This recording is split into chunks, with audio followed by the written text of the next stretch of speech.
Was Dwayne "The Rock" Johnson able to save the skyscraper from toppling, or will it fall flat?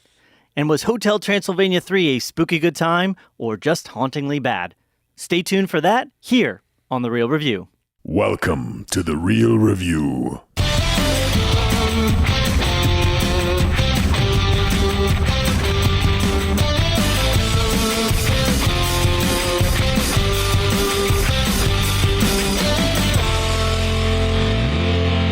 Welcome to The Real Review, sponsored by Parametric and Lazy Ape Studios, where you get some of the latest happenings, real thoughts, and perspectives in the world of film and television.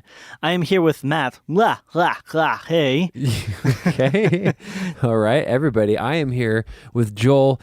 Gets to go to Comic-Con yet again while I stay home and not go to Comic-Con again. Yeah, I'm going to embrace it. That's Cunningham. Totally true. Yeah, Cunningham. Yeah, it's a long one for today. Yes, Yeah. it's true. I am excited. I am excited for you. I will say there's something about this year that's just a little different. Yeah, there's no Marvel presence. There's no Marvel presence. There's no Disney presence, which it's never like a Disney panel, but it's usually like a Star Wars panel or something Right. like that. So pretty much, yeah, Disney's not there because they're Marvel as well. But yeah, there's a feeling in the air that it's just not going to be as like big and significant. I think they're going to premiere some stuff for Aquaman, which would be cool. And then there's a potential for two things. One is that we might get a little bit of Wonder Woman too. Okay.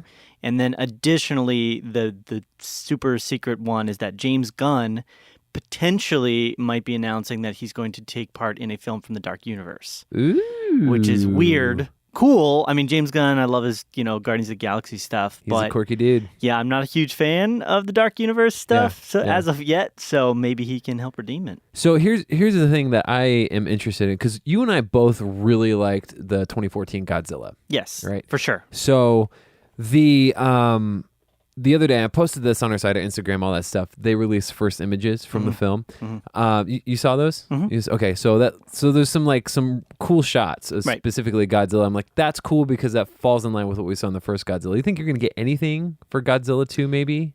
I'm trying to figure. I don't know if Legendary, because it's Legendary, right? Legendary Pictures. I'm not sure what their time slot is. It's a Legendary, Universal, but I think it's primarily Legendary. So I'm guessing Saturday is when they would usually do the Legendary one. Like they're a big one, so they'd be like Saturday afternoon or evening.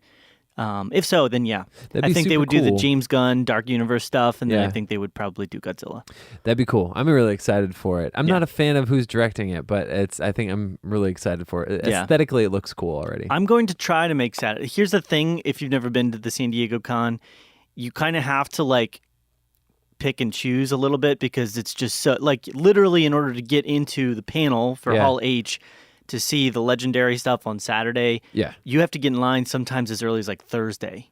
And it sounds insane, and then it you is. Like lose out on everything else. Well, the way that I've legitimately been in like 3 lines at once at San Diego Con because you clone yourself. Well, you'll substantiate yourself in line and kind of make friends with the people that are around you, and then you can kind of line hop and kind of go where you need to. And it's the same sort of thing so with you create the Hall alliances. Exactly. Yeah. Okay. Good to know. Alliances. It's a strategy-based MMO. I thought you were doing a play off a line. Alliances. Oh, no. I was making alliances. Alliances. You're making alliances. There you go. Yes. Okay. You make it. I mean, I legitimately have a group of like 12 people that I connected with that we all meet up every time and just wait in line together. And we all save each other's spot and everything like that. It's pretty insane. Sounds like a good documentary. But they changed the system, and we're getting way too much into the weeds with this. We're not even talking about films right now. We will. We'll get to Skyscraper Hotel Transylvania 3, but yeah, hopefully people find this interesting. They implemented a new system, which is actually a wristband system, because like a few years prior, there's just a lot of line cutting going on and stuff, and there's a lot of contention. I've actually seen people legitimately shouting at people. There's people that were like auctioning off spots in line and things like that. So they implemented a wristband system where at a certain point the night before the Hall H opens, they'll give out wristbands to anybody that's in line up to a certain point. And if you have a wristband, you're supposed to be guaranteed, as long as you're in line within a certain time, like 7 o'clock the day of, you're supposed to be guaranteed a spot in Hall H. Okay. The problem was somebody got very... clever? Yeah, I guess clever is one way of putting it. Shady's probably better, maybe. Okay. So they created fake bracelets. Ooh, faux bracelets. Yeah, they actually sold them for about $20 a pop. Whoa, And bet they made some money. They did, yeah. So about, I think they made enough for like about $500 worth of bracelets. So I think that's like 5 times 20. You know, they're trying to make their money back from the trip. Yeah, pretty much. And so a bunch of people didn't get in, and so that prevented. So they ended up issuing badges for this year, last year when that happened, for all the people that didn't get in that had bracelets, and so they're implementing some new security features. And so it used to be I would like run out of line and go to some events, and there's an event on Friday night. Yeah. So I might not be able to make it back in line in time to get a bracelet for Saturday morning. That's the problem right now. So, but we'll see. I'm going to do my best for you guys. I want to talk about it. So. People have cloned themselves. I've seen that in movies before. Yes. Yeah. And it's like... They're checking with a fine-tooth comb. You don't want to cut in line because that's like cutting in front of Stanley on Pretzel Day. It is, and that's not going to be well, good like they're for checking anybody. for even like a tear or like, if somebody tried to take it off and give it to somebody else and all this other stuff. Anyway, today we're going to be talking about 2 films that have nothing to do with SDCC. But San Diego Comic. Yes, but before we get to that, Matt, why don't you give our listeners, our lovely watchers and listeners, some ways to get connected to the podcast? Yes, you can totally get connected with us. We'll make it super short and brief. Facebook.com. Instagram, Twitter, at Real Review Media, our website, realreviewmedia.com, our email, realreviewmedia@gmail.com. Reach out to us. Let us know what's up. YouTube.com/The Real Review. You can see a bunch of cool videos there, and that's how you can do it. Get connected. Easy peasy. Very good. So we're going to, and just a quick reminder how the show works here. We talk a lot about our perspectives and understanding. We're learning and growing. We're kind of on a filmic TV show journey of sorts. We're inviting you to join us. Matt tends to be a bit more of the fan perspective, so more of the hype and the fun and the awesome and emotionally how to impact him, where I tend to be more of the critical, analyzing, detail guy that comes up with all the specifics of what I see could have changed or been different. Yes. Anyway, we put those together to give you what we think is a real good perspective. So why don't we get into it, Matt? Let's dive in. I had a chance to see 2 movies. You only had a chance to see Skyscraper. True story. So I'm going to let you, if you're comfortable. Yeah. If you're feeling I'm really comfortable right now. All right, you're very comfortable. This chair is comfortable. Very good. Okay. I'm going to let you lead off with Skyscraper and sort of take that one. Yeah, let's do this. Skyscraper. Okay, so let's get into the nitty-gritty of the synopsis of just one sentence. That's pretty much all it needs. A father goes to great lengths to save his family from a burning skyscraper. There you go. Okay, done. Okay, next movie. In China. Oh, okay. Yeah, so directed by Rawson Marshall Thurber. Say that 3 times fast. That's tough. Stars Dwayne The Rock Johnson, Nev Campbell, Pablo Schreiber, Noah Taylor, McKenna Roberts, Kevin Rankin, and Roland Mueller. Anyways, so this was always, in my opinion, kind of marketed as a just kind of like an action movie that's going to be kind of somewhat ridiculous, and I feel like that's kind of what I got. But overall, my general just feeling of the movie is like, I don't know, it's okay. Yeah. Nothing great. I thought it was fine. Nothing I would necessarily say it was like really good. Go out and see. The movie did succeed in a couple of really big ways to me. Not enough to make it like, push it over into that really good territory. Yeah. But overall, I thought it was fine. It's not very memorable. Yeah. Like, I'm trying to think about it right now, and I'm kind of like, I don't know. It's a weird one. Yeah. I guess general impressions first. Right. General impressions were similar. Okay. I wasn't expecting it to be, I think, quite as serious as it ended up being. Yeah. There wasn't a lot. I was expecting more, like cheesy rock one-liners. Like Rampage. Yeah. Yeah. And more of like the over the top, and it was over the top ridiculous, but it was in a more grounded way. They tried to set up realistic sequences of events with each of the action set pieces. It wasn't like, and then this thing happened, and then that thing happened, and then he does like a super somersault flip thing, and it was more like every single scene had a specific purpose and reason. Right.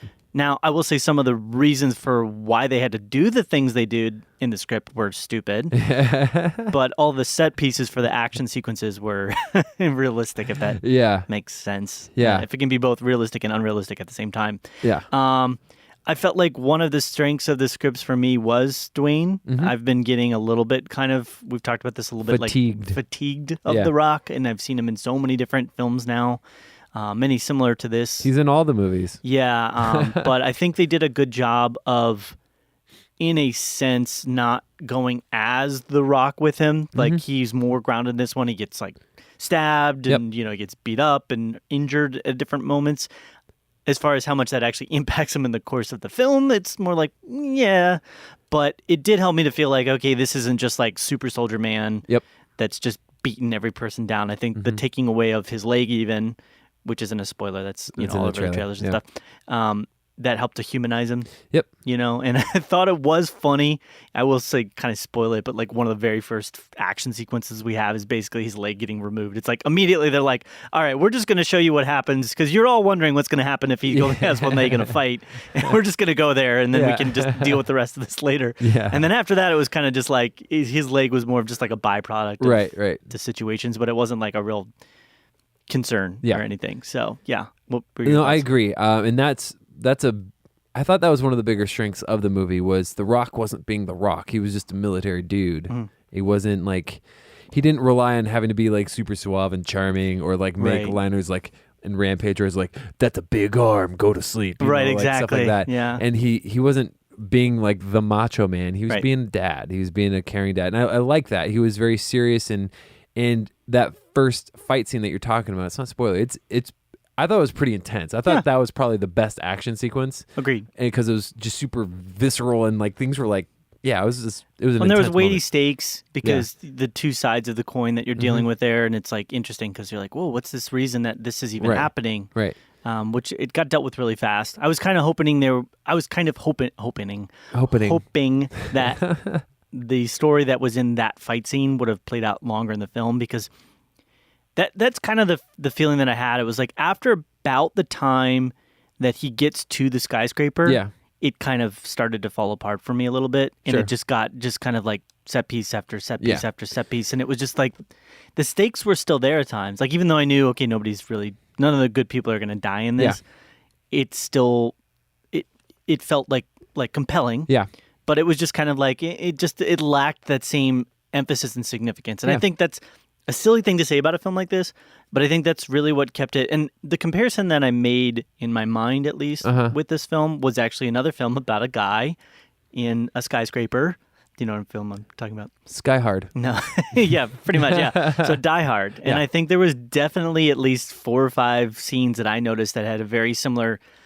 They were going for that. Even the marketing department had like posters that they deliberately made to look like Die Hard posters. It felt like, in a sense, a modern day interpretation of Die Hard. And so basing it on that, the thing that was so great about Die Hard, and I'm just using it as comparison, not it's because... a Christmas movie. Yeah, it's just a Christmas film. Exactly. No, it felt like each individual sequence had an understanding of the stakes and the reasons and the passion that was behind them, the theme that was behind each of the characters and what they were fighting for, and not in a good way necessarily. You know, some of them are just fighting for their pride or for money, but you understood, okay, these are what the stakes are. Really, the only person that had any significant like stakes in the movie as far as like what you're connecting to was Dwayne. Yeah. And then his buddy, but again, his buddy kind of wasn't there for most of the film. Yeah. And so I was hoping that more of that, if that had played out over the course of the film, you would have gotten more depth in the fight scenes, because that's what makes a scene, and this sounds silly as well, but like from the original Star Wars where you have, Obi-Wan and Darth Vader doing this like really cheesy, silly little battle with their lightsabers, but you care about the points that each of them is making, and so it makes the battle feel more intense. Right. So what we can take away from that is if The Rock had a lightsaber, exactly, if it would have made the movie way better. Exactly. Then we could have a few less legs. Right. He could have, they could have evened that out, evened out the leg situation a bit more. That's cool. That's cool. No, I mean, I agree with a lot of that. Again, I thought it was fine movie, but one thing I will say this, and I did kind of mention this earlier about some of the big positives for me. One of them was The Rock. The second was Neve Campbell, which was odd because I feel like I haven't seen her in forever. Yeah, she was all right. I felt like they could have put any actress in there. But here's almost. the thing. I thought she did great, but here's the thing with the movie just as a whole, and I don't know if they were doing this on purpose, but it really made me feel like any of the number of action movies that I went to go see with my dad in the theaters in the 90s. Yeah. Or early 2000s. Yeah.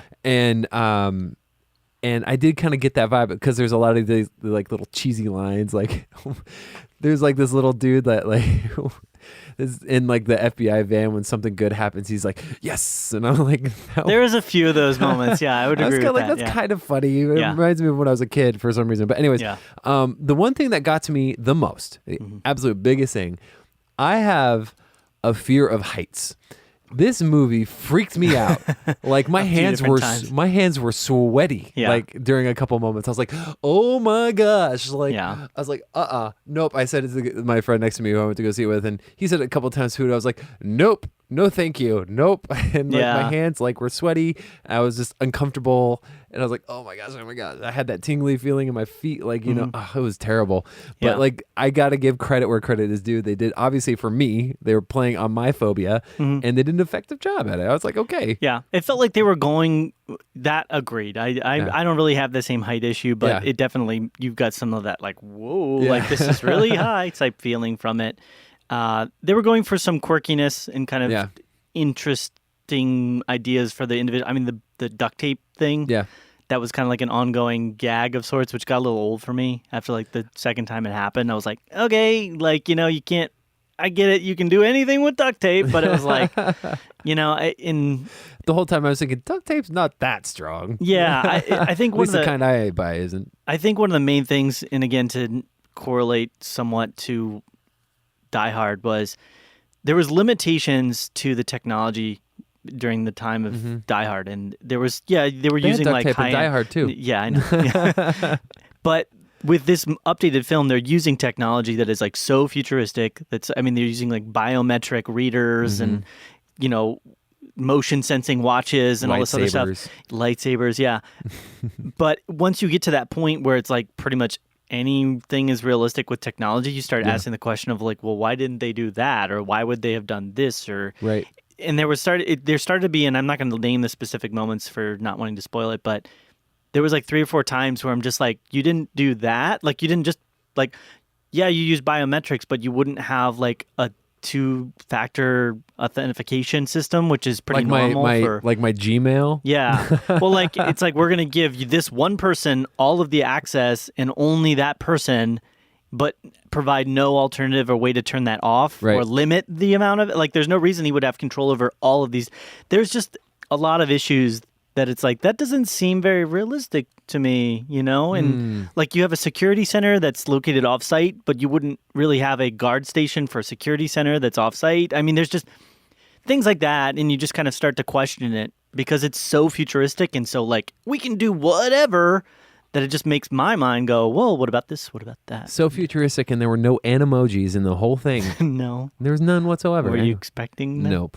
No. I just saw the facial recognition system that they had, and I was like, I just thought of Apple the whole time. I was like, okay. Yeah. Well, and I think the other thing that just was really silly was the MacGuffin aspect of it. The whole, this is what we're trying to get or take, was just kind of at a certain point like, that's how you're going to go about it? Like, there's many ways that you could topple, like, you could, not saying that this is the right way to do it, but you could blow up the skyscraper. You know what I mean? If you're like a multinational terrorist organization with the ability to do the things that they're doing, you think that maybe they would be able to just like plant a bomb. Yeah. Or something like that would take out a certain stuff like that, I know they had to have it a certain way to get the script to where it needed to be, but and a MacGuffin is for you people out there who might not know what that is. It's just a device to kind of help further the plot along, like an actual like item. They also sell them at McDonald's for breakfast. I was just gonna say, and it doesn't egg McGuffin. It's not exactly. It's not a muffin sold from McDonald's, right? Yeah, as a common misconception may have it. An egg McGuffin. Yes, egg McGuffin. Yes, somewhere out there they sausage sell, egg McGuffin. I'm sure. Yeah. So that's kind of like my overall thoughts. What did you think of? I mean, special effects and for the most part, I thought the special effects were actually really good. Anything with the building was cool. I think I would have liked to see just the concept of everything that you see at the beginning of the movie with the building. I would have liked to see more fully realized stuff of the building, because you get to see it and you're like, wow, this is incredible. Tallest, most sophisticated, advanced building. They show some parts, but they don't like let you linger on it. You don't get to see a lot of the cool stuff until it's burning. Yeah. So I was like, I wanted to see more of that. But it's one of those situations as well where they like, I get you. It was like the antagonist the military bad guys were super intelligent until it gets to the point where they need to face off against our protagonist. And then suddenly they become inept and idiotic and they start making stupid decisions. Right. That's one of the reasons why these movies are like fun, because you're seeing the protagonist beat these antagonists, but it has to be realistic to me. And it was like, okay, now that The Rock is here, they're pretty much all going to die. And it's just a matter of time and when and where and how, and will it be interesting to me. So that's why I'm saying, like, up until about the middle point where he finally gets into this guy. I'm sorry, that's sort of a minor spoiler, but that shouldn't give away too much. Not really. Yeah. If you're expecting him to die halfway through the film, that's not what happens. Once he gets in there, you're just kind of like, all right, now I'm just on the ride to see like kind of how things resolve themselves. And the kids, to me, his child actors, they were unnecessary. Like they were just like added drama to the scenes, but it felt really kind of silly at times. It wasn't that they were bad actors, but I felt like his relationship with them felt distant. Like it felt like they were pretending to be daughters and fathers and sons and everything. Okay. So it was a little bit like, well, okay, I don't know. Yeah. That's all good. All right. So do you want to rate it? Yeah, let's rate this thing. Any other thoughts before? No. Okay. That's really all I got. I'm giving it a 79. Really? Yeah, C+. Okay. Was that higher or lower than That's a little higher than I was going to go. I was going to 77. Wow. Yeah. That's interesting. Yeah. I wonder why it's so... now I'm going to like ponder this and figure out what it was about it. I think for me, a movie, it needs to be kind of, there has to be some element that stays with me. And right now, the only, like, the big positive that I can take away from it was the height thing. Yeah. Like, I was affected by that in the movie. I was like, I was having a hard time. Like, we're both see the movie as average. I think the thing that I did get from it that really helped it to be at least almost moving into like a little bit above average was that it really felt like on the edge of my seat at times. Right. Like it was exciting and it was like, I know how this is going to resolve, but they're still managing to set up situations where I'm like, squirming a little bit. My criteria for grading is so different from yours, and that's okay. And that's kind of part of why we do it. That's the way we do it. That's how it works. Here in the podcast. Cool. So with that, then, we'll move into our second film, and I probably won't spend as much time talking about this. Sure. Probably easily the most anticipated movie of the year, right? No. Oh, okay. I was going to think of something witty, but I'm just going to... You're just going to say no. Just going to say no. Shut it down. Yeah. Interestingly enough, Hotel Transylvania 3 on Rotten Tomatoes right now has critics giving it a higher rating than viewers. That's weird. Which for a film like this, of this nature, is very odd. Usually you expect that with things like Oscar-nominated films, Academy-type films. But not for a cheesy little silly kids cartoon. Yeah, like very odd. And it's not like they're both blown out of the water. It's not like they're blown out of the water with critics. It's at 60%, but that's considered fresh. Yeah, whereas it's at 55% for viewers. So, brief synopsis for Hotel Transylvania 3 Summer Vacation. While on a vacation with his family, Count Dracula makes a romantic connection. It's directed by Genndy Tartakovsky. I wanted to make sure I pronounced that correctly. Yep, there you go. It's got the voice acting of Adam Sandler, Andy Samberg, Selena Gomez, Kevin James, David Spade, Steve Buscemi, Keegan-Michael Key, Molly Shannon is new. That's like Adam's crew. Yes, it is. Yep, Molly Shannon is new, as well as Mel Brooks is new. Mel Brooks is Vlad. He was in the last one. Oh, Vlad. Yep. So I will admit to having seen the prior two Hotel Transylvania. I heard they weren't bad. No, and I will admit to that as well. Okay. That they kind of, they went a little bit downward. Like they started up more like, I'm going to get in the front camera so they can see my levels here. But like, up here, which was like a B plus kind of range, maybe A minus. And then it went like down to like B minus range. And then this, I think, is a bit of a step down. The best trilogy ever, Joel. Absolutely. Okay. We got to know what happens. It's better than the Star Wars trilogy. We got to know what happens. Yeah, with Novice. So the strength of the films to me was that they're creating this it's a distinct world. Okay. And it's like the Dark Universe. It's all the same characters as the Mummy. It's Dracula and the Blob and all this stuff. But with each of the characters, they're setting it up in a cartoon scenario where you can take advantage of the weaknesses and the strengths. Like, Frankenstein is scared of fire. So how can we set up these different scenarios where that plays out? And that's the same thing that happened with Shrek. They set up a very diverse cast of characters, cartoon fairy tale characters that all have their own strengths and weaknesses and how those play off of each other. Right.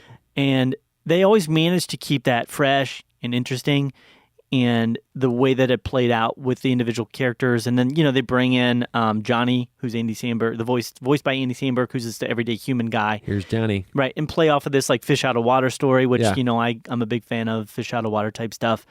So the whole situation and scenarios kind of, they keep your interest and they're fun and there's new compelling reasons. I think one of the weakest things about the film was Dracula. Which sounds silly to say, but he was more of like a side character. Adam Sandler? Yeah, it was more about the main three. It was about the relationship between the main three, which is Dracula, Johnny, and Mavis, and kind of the way that they played off each other in the cast of characters that they had. This film lacked a significant, I think, bounce off with the other characters. It was much more of a story driven just by the Dracula character. And so because of that, it felt kind of flat to me because there's just only the real interesting nature of the story is, again, them bouncing off each other and playing off each other's strengths and weaknesses. And there was a few moments of that, but it really felt more of like, we're just going to talk about Dracula and him trying to find love. Yeah. The thing that it still did well is that it was very creative with the set pieces, with its plays off of like, Atlantis and what that means and the Van Helsing stuff.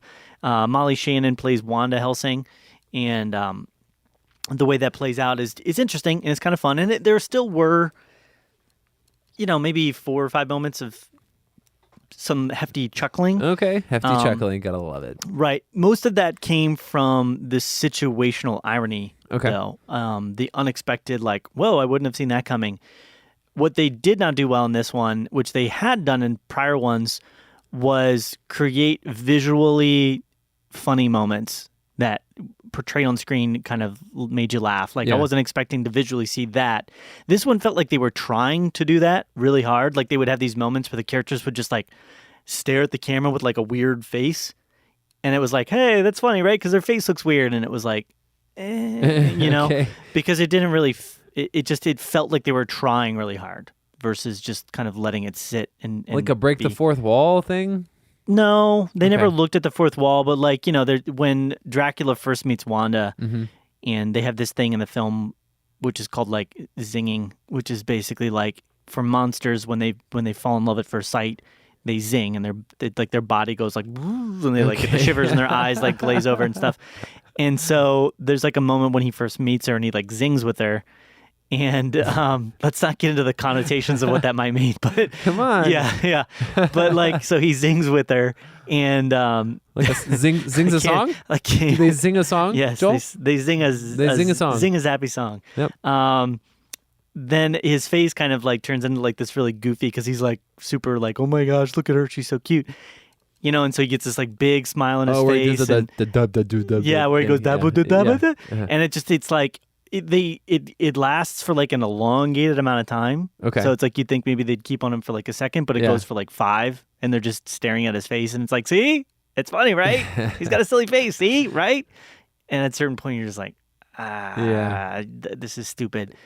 There was some funny stuff. I mean, there's like a DJ thing battle that happens halfway through, and I actually really found this is the weird thing. The final like fight, if you will, like the climax of the film was actually fun. I like enjoyed it. That's cool. So I mean, where it's gonna go, what's gonna happen, but it was still like, it was interesting. Yeah. It felt almost Scott Pilgrim-esque. I just rewatched that the other day. That's fun. Yeah. Which there's like a DJ battle thing type thing that happens, and it was interesting and it was funny. And there was some minor plot points and stuff that at times had me chuckling, but I really wish they had spent more time bringing in the characters all around playing off of each other. It really just felt like they were kind of phoning it in. Like we just need to come up with a story, a plot, and instead of really spending our time developing the characters and the interactions and giving them like a really good forward motion, we're just going to come up with like the bare minimum of like how these characters would act within these given scenarios. Gotcha. So that's kind of it. I don't need to probably spend too much. The animation is good. Sony Pictures does a good job with their animation. It's not Pixar, but it's up there. Sure. Voice acting was fine. I didn't feel like there's anything. Some of the sound effects were really good, actually. I really liked the sound design in this one.